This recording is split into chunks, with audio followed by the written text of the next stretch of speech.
김창옥 씨라고 강사가 있죠. 그분이 지금 사랑한다고 말하세요라는 책을 썼는데 그 책에 보면 사람들이 자기한테 묻는데요. 유튜브를 어떻게 하면 되냐? 그러니까 뭐 요리하는 거 올리면 되냐? 그러니까 그분이 이런 얘기를 해줬대요. 얼마 전에 본인이 시간이 가는 줄 모르고 한 유튜브를 보는데 그 유튜브에는 한 아저씨가 오리를 키우는 모습을 이제 찍은 유튜브라고 합니다. 우리가 부화할 때 핀셋으로 그 알 껍질을 깨주고 난 다음에는 그 오리들 데리고 양평에 가서 오리들하고 놀고 하는 그 모습들을 보면서 수천 명의 사람들이 좋아요를 누르고 댓글을 하면서 본인도 시간이 가는 줄 모르고 몇 편을 봤다라고 얘기합니다. 그러면서 이런 얘기를 하는 거죠. 아저씨와 오리를 보는 것이 아니라 그 아저씨가 오리에 대한 사랑, 투박하고 별것 없지만 특별한 것이 없지만 오리에 대한 사랑에 사람들이 그 유튜브를 본다라고 얘기합니다. 그러면서 이렇게 얘기했습니다. 우리도 모두 각자의 고유한 사랑이 있습니다. 아무리 사랑을 줘도 모자란다고 생각하는 그런 사랑입니다. 그 사랑이 여행일 수도 있고 책일 수도 있고 반려동물일 수도 있고 어떤 사람일 수도 있습니다. 그 대상에게는 돈을 정기적으로 쓰게 돼도 아무리 많은 돈을 써도 아깝지 않습니다. 더 많은 시간과 돈을 쓰지 못해 미안합니다. 이미 충분히 주고 있음에도 말입니다. 그러면서 여러분에게는 그 돈이 아깝지 않고 시간이 아깝지 않은 대상이 있습니까? 라고 묻죠. 그럼 더 중요한 것은 여러분에게 아낌없이 시간과 그 모든 것을 쏟아부고 있는 대상을 알고 있냐라는 것이 인생이 더 중요한 여러분 질문입니다. 오늘 우리가 읽은 말씀을 보면 예수님이 마태복음 25장에서 세 가지 이유를 그 이야기를 통해서 인생을 어떻게 살 것인가에 대해서 설명을 해주시고 이제 긴 하나님에 대한 말씀과 그 모든 것들은 거기에서 마무리를 짓습니다. 그러면서 이렇게 말씀하시죠. 이제 이틀 후면 내가 십자가에 팔려서 사람들에게 이제 못 박히게 될 것이다라는 십자가 예고를 해주십니다. 이전에도 계속 예고를 해주시는데 바로 앞에 코앞으로 닥쳐온 것을 봅니다. 그 얘기를 하는데 3절부터 5절까지는 대제사장들과 그 당시 이스라엘의 종교 지도자들이 대제사장 가야바의 그 관저에 모여서 함께 의논을 합니다. 뭘 의논합니까? 예수를 죽이려는 계획을 세웁니다. 그러나 6월절이라는 명절에는 이스라엘의 수많은 사람들이 예루살렘에 모이기 때문에 많은 사람들이 있어서 이미 예수님이 호산나 찬송하리로다라는 사람들의 환호를 가지고 입성했기 때문에 밀란이나 혹 여러 가지 어려움들이 있을까봐 명절에는 하지 말자라고 미루는 것을 이제 나타내주고 있습니다. 그와 함께 그 마지막 부분에는 12제자 중에 한 명인 가룟 유다가 대제사장 그 사람들에게 예수를 팔아서 넘기려는 거래를 하는 모습이 나와 있습니다. 예수를 죽이려는 사람과 12제자임에도 불구하고 예수를 팔아서 넘기려는 그 제자 그 사이에 오늘 우리가 주목해야 되는 하나의 이야기가 나오고 있습니다. 6절 말씀에 보면은 예수께서 베다니 나병 환자 시몬의 집에 계실 때 한 여자가 매우 귀한 향유 한 옥합을 가지고 나와서 식사하시는 예수의 머리에 부으셨다.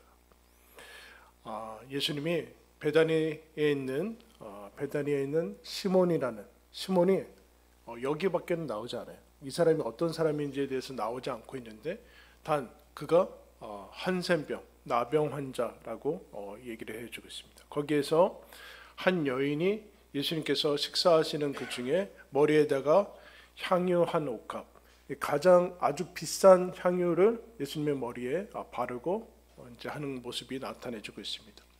마가복음 14장에도 동일한 본문이 나와 있는데 거기에서는 이 향유를 가리켜서 300데나리온이다. 즉 1년치의 봉급에 해당하는 아주 엄청난 비싼 것이죠. 뭐 엄청난 비싼 것인데 1년치 봉급에 해당하는 그것을 깨트려서 예수님의 머리에 부어서 바르는 것을 이제 보게 됩니다. 여러분, 이 모습을 보고서 마가복음에는 어떤 사람들이라고 얘기를 하고 있는데 마태는 그렇게 하지 않고 여러분 8절에 이렇게 얘기합니다. 제자들이 보고 어떻게 했대요? 분개하여 이르되 무슨 의도로 이것을 허비하느냐, 이것을 비싼 값에 팔아 가난한 자들에게 줄 수 있었겠도다. 여러분, 다른 사람도 아니라 그 앞에 있는 대제사장이나 뭐 바리새인들이나 이런 사람이 아니라 바로 옆에 있는 제자들이 그 모습을 보고서 분노하고 그 여자를 책망합니다. 왜 여기다가 허비하느냐, 이런 얘기죠. 이렇게 귀한 것을 왜 이런 사람한테 허비하느냐라는 것이 깔려 있는 것 아닙니까? 예수님에게 드리는 것보다 이 향유가 훨씬 더 가치가 있다라는 것이 은연중에 제자들이 담겨 있는 것을 봅니다. 사실은 가난한 자들을 생각하는 것이 아니라 그 돈이 아깝고 본인들에게 줬으면 쓸 생각들이 여러 가지 생각들이 있었다라는 것이죠. 여기에 보면 예수님께 드리는 것이 아까워하는 사람들이 나옵니다. 예수님께 드리는 것을 허비라고 생각하는 사람들이 나와요. 어떤 사람들이요? 제자 중에도 예수님에게 드리는 것이 아깝다고 생각하는 사람. 그에 비해서 이름도 나와 있지 않은, 이름도 소개되지 않은 한 여인은 예수님을 아끼는 사람으로 등장을 하고 있습니다. 예수님에게 그 하나도 지금 시간이 하루밖에는 남지 않았거든요. 예수님하고 육신적으로 같이 있는 시간이 하루밖에 남지 않았는데 제자들은 그것이 무슨 의미인지를 잘 찾고 있지 못합니다. 그에 비해서 예수님은 이 여인이 행한 일, 제자들은 허비요 낭비라고 얘기하는 것에 대해서 10절에 이렇게 평가를 하십니다. 예수께서 아시고 그들에게 이르시되 너희가 어찌하여 이 여자를 괴롭게 하느냐, 그가 내게 좋은 일을 하였느니라. 예수님이 이 여인의 일을 아주 칭찬하고 있는 것을 봅니다. 제자들과 시각이 다르죠, 여러분. 사람의 시각과 예수님의 시각이 다른 것을 봅니다. 여러분, 기독교의 역사를 흔히 낭비의 역사라고 합니다. 수많은 선교사들이 가서 목숨을 잃고 수많은 그 물질들이 가서 한 영혼을 구원해내지 못하는 그런 일들은 그럼에도 불구하고 계속해 나가는 것을 봅니다. 그래서 어떤 신학자는 예배를 고귀한 시간 낭비다라고 얘기합니다. 왜요? 믿지 않는 사람들, 이 예배의 가치를 모르는 사람들에게는 이거야말로 무의미한 시간이기 때문에 그렇습니다. 와야 되죠. 오는데 시간 걸리죠. 여기서 가는데 시간 걸리죠. 그러려면 뭐 갑자기 여러분 우리가 하나님에게 갑자기 멀쩡하다가 하나님에 대한 부분들이 나오면 갑자기 시간을 효능을 따지는 사람들을 보게 돼요. 고귀한 시간 낭비가 예배고 고귀한 물질을 낭비하는 것, 믿지 않는 사람들을 보면은 너무나 아까운 것이죠. 그걸 예물이라고 합니다. 그리고 고귀한 인생을 낭비하는 것을 우리는 하나님께 드리는 것을 신앙이라고 합니다. 그러나 자칫하면 제자들 역시도 그것이 아까워하는 사람들이 나오게 되는 것을 봅니다.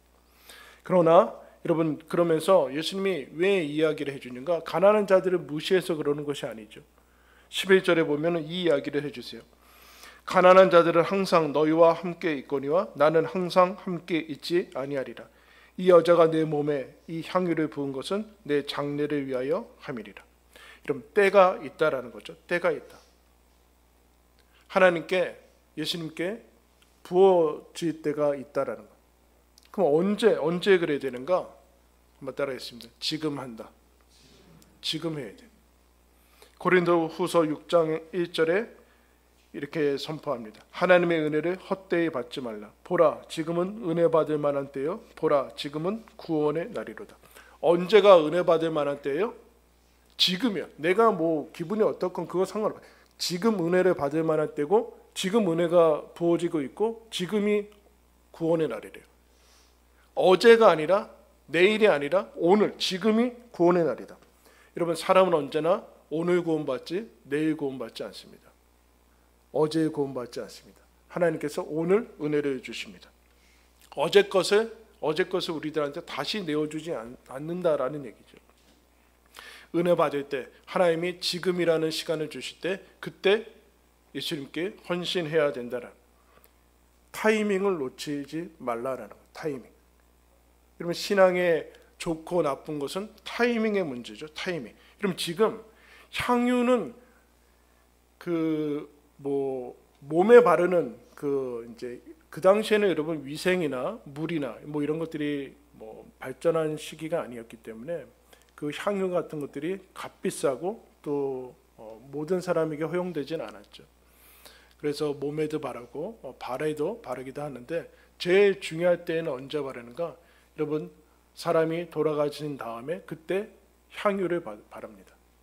향유 같은 거, 향품을 가져가서 그 시신을 이제 마무리하고 하는 것을, 마지막 예를 갖추는 것을 봅니다. 그런데 여러분, 이 사람이 향유를 언제 발라요?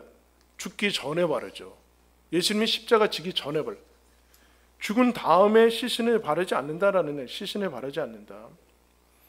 뒷북을 치면 안 된다라는, 뒷북을 치면 안 되고, 죽은 다음에 상품 가져가서 하는 사람들이 복음서에서 나오시죠. 훌륭하지만 그러나 이 사람은 예수님이 분명히 이틀 후면 내가 십자가에서 죽는다라고 얘기했어요. 그 전에 향유를 드리고 있어요. 여러분, 우리는 기도하는 것 같아요. 그러나 늘 일이 터지고 기도하는 사람들이 있습니다. 훌륭하죠. 그러나 그 전에 기도를 하는 겁니다. 여러분, 믿음은 언제 믿는 거예요? 죽기 전에 믿는 거예요. 살아있을 때 믿는 거예요. 시간이 다 지난 다음에 믿는 게 아니라 지금 믿는 거예요. 감사는 언제 합니까? 주어진 다음에 합니까? 미리 감사하는 거예요. 받기 전에 감사하고 기도로 나아가는 게, 그게 여러분 신앙. 이게 비슷해 보이지만 완전히 다른 겁니다. 보고서 믿느냐 아니면 믿고 볼 것이냐, 그 차이가 있는 것이죠. 다음에는 없다. 내일은 우리의 영역이 아니다. 내일은 하나님의 영역이지 내일이 우리들한테 허락될지는 모른다. 그래서 이 여인은 지금 예수님께 허락하는 것을 이제 쏟아붓는 것을 봅니다. 마귀는 여러분 하지 말라고 하진 않습니다. 그런데 언제 하라고 그래요? 내일 해라. 다음에 해라. 뭔가 해결된 다음에 해라. 애들 다 키운 다음에 해라. 그런 얘기들을 하죠. 여러분, 지금 해야 돼요. 지금. 그래서 여러분, 영원이라는 것이 시간적으로 다가올 때 그것을 뭐라고 하는가? 지금이에요. 영혼의 현재형은 지금이라. 지금. 그리고 언제 하는가? 한번 따라했습니다. 제일 좋을 때 한다. 여러분, 예수님께 무슨 은퇴한 다음에, 애들 다 키운 다음에, 한 다음에 안 돼. 지금 해내. 지금. 가장 좋을 때. 지금 이 사람이 자기의 거의 1년치에 해당, 거의 아마 전 재산을 가지고 있었던 거 다 팔아서 아마 예수님께 드리고 있죠. 제일 좋은 것을 하고 있더라. 지금 해야 된다. 결단과 마음이 들 때까지 기다리면 안 된다라는. 우리의 인생의 모든 것은 예수님을 위해서 쓰라고 주어진 것입니다. 예수님이 모든 것이 예수님으로부터 와서 예수님을 위해서 쓰라고, 예수님이 기뻐하시는 일에 쓰라고 우리들한테 주어진 것을 기억해야 됩니다. 그때 여러분, 우리가 하나님께 드리는, 생명이 있을 때 충성하는 것이고, 여러분 살아있을 때 하나님을 믿고 헌신하는 겁니다. 우리 옆에 분하고 그래서 그 유명한 얘기가 있죠. 옆에 분하고 인사합시다. 있을 때 잘해. 있을 때. 예수님이 지금 이런 거 아니야. 야, 있을 때 잘해라. 니네. 가난한 사람들은 항상 있지만 나는 지금 딱 하루, 육신의 공생애를 시작해서 3년 그리고 이틀 남았다. 물론 여러분, 예수님이 부활하셔서 승천하셔서 우리와 성령으로 함께 하시지만 그 얘기를 하는 것이 아니죠. 너희들에게 항상 기회가 있을 거라고 생각하지 말아라. 왜 다음으로 미루는 오류를 범하고 있느냐. 지금 할 수 있는 것을 왜 다음으로 미루냐. 있을 때 해라. 그럼 어떻게, 지금 있을 때 어떻게 하는 것인가 라고 봤을 때 여러분 한번 따라 계십니다. 아낌없이. 이 사람이 아낌없이 예수님한테 드리는 것을 봅니다. 다음에는 시간이 없어요. 여러분, 뭘 아껴두는 거예요? 여러분 삶의 에너지들, 우리의 음식으로 섭취되는 그 모든 것들이 계속 너무 과잉돼서 아껴놓는 게 뭐예요? 그게 지방 아니에요. 여러분들이 소중히 여기는 지방. 수도권도 아니고 지방. 지방이 비축하는 거죠. 잉여예요. 그게 다 어떻게 됩니까? 다 질병으로 다가오죠. 우리는 모아두고 쌓아두면 좋을 거라고 생각을 하게 됩니다. 여러분 여기에 이 여인과 비교되는 사람이 나오죠. 가룟 유다가 나오고 있습니다. 14절에 그때 12 중에 하나인 가룟 유다라 하는 자가 대제사장들에게 가서 말하되 내가 예수를 너희에게 넘겨주리니 얼마나 주려느냐 하니 그들이 은 30을 달아주거늘 그가 그때부터 예수를 넘겨줄 기회를 찾다. 기회를 찾고 있어요. 이 사람 지금 자기에게 온 기회를 한 여인은 예수님께 아낌없이 드리는데 가룟 유다는 본인의 계획, 이 땅에 지상 낙원을 건설하려는 예수를 이용해서 자신의 욕망을 채우려는 시도가 무산이 될 것 같으니까 예수를 팔아서 넘깁니다. 은 30은 여러분 보통 3-4달 정도의 봉급이라고 합니다. 아까 이 여인은 1년치인데 3-4달 예수님을 헐값에 거의 팔아 넘기는 거예요. 가룟 유다는 이제 대제사장들과 거래를 이제 성립하게 됩니다. 탐심이 들어간 것이죠. 탐심은 우상 숭배인데 탐심이 들어갑니다. 아낌없이 쏟아부으려는 마음과 예수님을 통해서 뭔가를 이루려는 쌓아두려는 마음들이 나와 있는 것을 봅니다. 탐심은 쌓아두고 사랑은 쏟아붓습니다. 탐심은 쌓아두고 사랑을 쏟아붓는데 사랑이 뭡니까?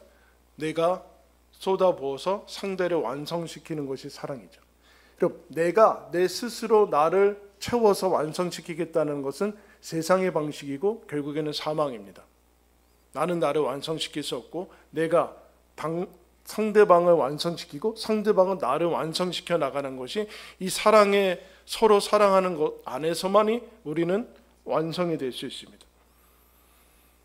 이런 증상이 있을 때 여러분 주고 싶고 더 주고 싶고 잘해주고 싶고 뭐 사주고 싶고 그리고 주고 또 줘도 모자르게 생각이 되고 줬는데도 더 많이 못 줘서 미안한 생각이 들 때 여러분 이것을 뭐라고 합니까?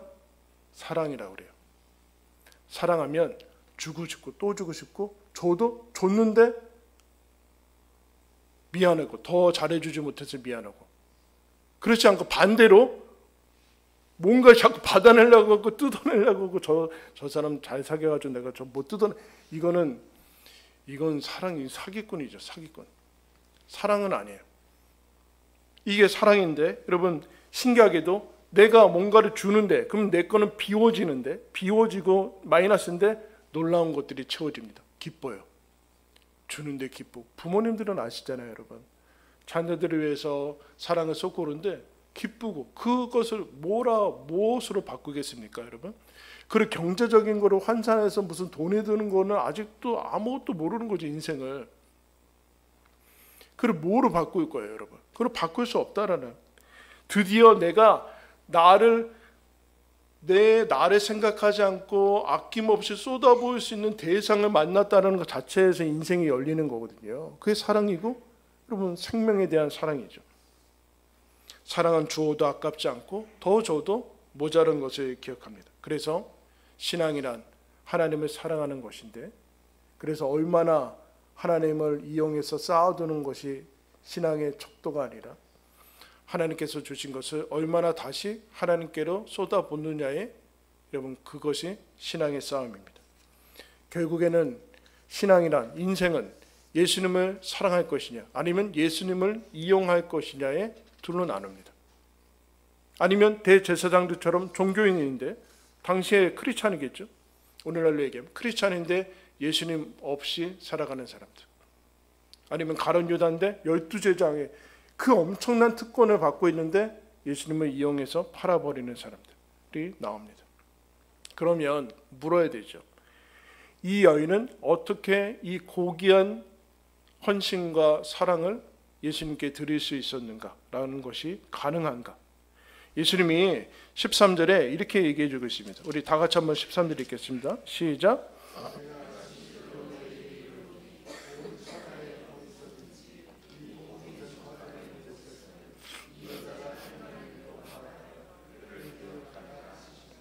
이런 복음이 전파되는 곳에는 이 여인이 했던 이야기를 기억하면서 전파하겠대. 그런데 여러분, 오늘날 복음을 전파하면서 이 여인 얘기를 합니까?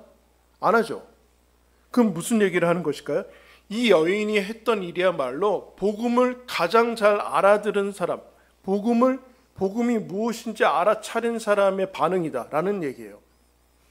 복음이 뭔지 아는 사람은 이렇게 행동할 수밖에 없다라는 거죠. 그렇지 않으면 대제사장이나 가룟 유다도 아무리 그들이 아무리 지식과 직분과 아니면 예수님과 같이 동고동락했을지라도 예수님이 주시는 그 복음의 가치와 구원의 의미를 알아차리지 못하면 그들은 아무것도 아니다. 복음이 전파되는 곳에 이 여인이 모습이 등장할 것이다 라고 얘기를 하게 됩니다. 그러면 이 여인은 어떻게 이것을 알았을까? 그렇게 물어야지죠. 여러분에게 내일 모레 여러분의 인생이 끝나고 오늘 내일이 주어져 있다면 그 이틀의 시간 동안에 여러분은 무엇을 하겠습니까? 뭘 하고 싶어요? 아니면 어디를 갈 겁니까? 여러분, 예수님이 이틀 남았거든요. 그러니까 오늘 하고 내일이면 그 다음 날이 하루나 마찬가지인데 어디 가 있어요? 나병 환자 시몬의 집에 가 있어요. 시몬은 누군지 나와 있지도 복음서에 여기밖에 안 나오는데 베다니에 나병 환자 시몬의 집. 나병 환자는 어떤 사람입니까? 이스라엘한테는 불가촉, 접촉하지 않는 사람들, 부정한 사람, 하나님께 저주받은 사람, 그와 상종하면 안 되는 사람. 그런데 상종하지 않을 뿐만 아니라 그 집에 들어가서 식사하고 계세요. 식사하고. 언제요? 하루 남았는데 인생이. 중요한 일을 해야 되고 중요한 곳에 가야 되지 않겠습니까? 그러나 아무도 주목하지 않고 아무도 들어가지 않는 그 한 나병 환자의 집에 들어가서 식사를 하고 계세요. 이 여인은 그 예수님에 의해서 은혜를 받았겠죠. 죄사함을 받았던가 병고침을 받았던가 여러 가지 은혜를 받았을 거예요. 이름이 등장을 하고 있지 않아요. 이름을 일부러 기록해주고 있지 않아요. 여인이라는 것은 여러분 당시에 힘없는 사람이죠. 나병 환자 집에 들어갔으니까 이 사람도 그렇게 높은 사람은 아니었을 겁니다. 그런데 이 여인이 그 사람들, 예수님이 단 하루 남았는데 제자들과 함께 여기에 머무르시면서 식사하시고 계십니다. 그 사랑을 여러분 받은 것이죠. 예수님을 만나 아무도 날 사랑하지 않고 아무도 날 소중하게 생각하지 않고 나도 내가 나를 봤을 때도 소중하게 여기지 않고 누군가 아낌없이 나를 사랑해 준다? 그런 거는 인생에서 경험해 보지 못한 이 사람들이 예수님을 여러분 만나고 예수님이 우리를 위해서 십자가 지시고 나를 위해서 생명을 주시는구나. 아낌없이 나를 위해서 십자가를 지러 가시는구나. 그래서 여러분 로마서에서 하나님을 어떻게 기록해 주는가? 로마서 8장 32절에 이렇게 말씀합니다. 자기 아들을 아끼지 아니하시고 우리 모든 사람을 위하여 내주신 하나님. 자기 아들을 아끼지 아니하시고 우리를 위해서 내어주신 분이 하나님이다. 여러분 다 포기해도 다 줘도 자식은 줄 수 없죠. 그죠? 차라리 나를 데려가라 이렇게 하는 거지. 자식을 준다? 정상적인 부모는 있을 수 없는 일입니다. 그것도 한낱 피조물, 하나님과 인간, 피조물과 그리고 그것도 죄인인 사람한테 독생자 예수 그리스도를 준다? 불가능한 일이죠. 그런데 예수님이 하나님의 독생자 예수 그리스도를 아끼지 아니하시고 독생자를 우리를 위해서 내어주십니다. 예수님이 그 희생을 받아서 다가오시죠. 하나님이 우리를 위해서 나를 위해서 아낌없이 사랑하시는구나. 예수님이 나를 십자가 지기까지 그렇게 사랑하시는구나 라는 이 아낌없이 부어지는 그것도 성자 하나님의 사랑을 여기서 만납니다. 아낌없는 사랑을 드디어 찾고 만나게 돼요. 그래서 인생이 여러분 펼쳐지는 거죠. 이게 십자가구나. 십자가에서 나를 위해서 예수님이 죽으셨구나. 아낌없이 더 아낄 것이 없어 다 쏟아붓구나. 그래서 이것을 알아차리니까 예수님께 이 향유옥합은 아무것도 아닌 거예요, 여러분. 우리가 얻은 구원, 영생, 죄사함, 하나님의 자녀된 거, 이 땅에 예배를 드리면서 살아가는 거, 우리에게 하나님의 나라가 다가오고 있고 거기에서 모든 것들을 예비하고 계시는 것들은 향유옥합, 이건 아무것도 아닌 거죠. 다 쏟아부어도 아깝지 않은 것을 알게 됩니다. 전혀 아깝지 않다. 너무 감사하다. 드디어 여러분 이것을 알게 된 거예요. 아낌없이 쏟아부을 수 있는 대상을 만났고 그분이 나를 위해서 아낌없이 쏟아부어주고 있는 그 사랑을 만나게 된 거죠. 드디어 인생이 열리고 행복과 기쁨이 열리게 되는 겁니다. 여러분, 이것이 저와 여러분이 초대받은 기독교인의 크리스찬의 삶입니다. 세상에는 예수를 죽이려는 종교인이 있고 예수와 상관없이 살아가는 사람들이 있습니다.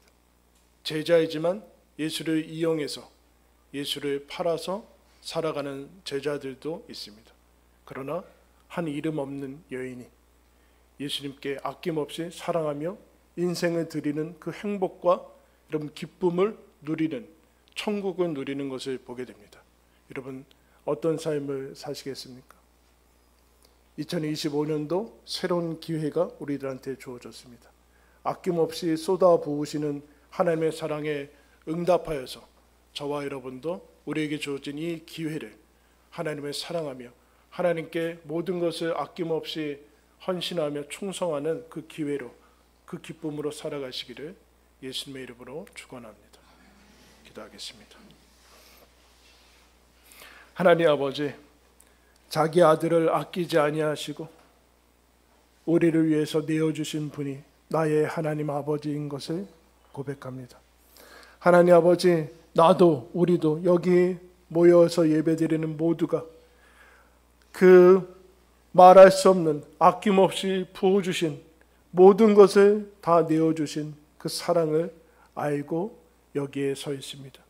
주님, 그 사랑받은 사람답게 우리도 하나님께 아까울 것이 없는 그 사랑을, 그 은혜를, 충성을 살아가며 그 기쁨을 누리게 하여 주시옵소서. 내가 하나님이 아까워하지 아니하는 모든 것을 부어줘서 하나님이 구원하신 소중한 사람인 것을 기억하며 하나님 그 사랑에 힘입어 2025년도에 이 새로운 기회를 사랑하며 섬기며 살게 하여 주옵소서. 예수 그리스도의 이름으로 기도드리옵나이다.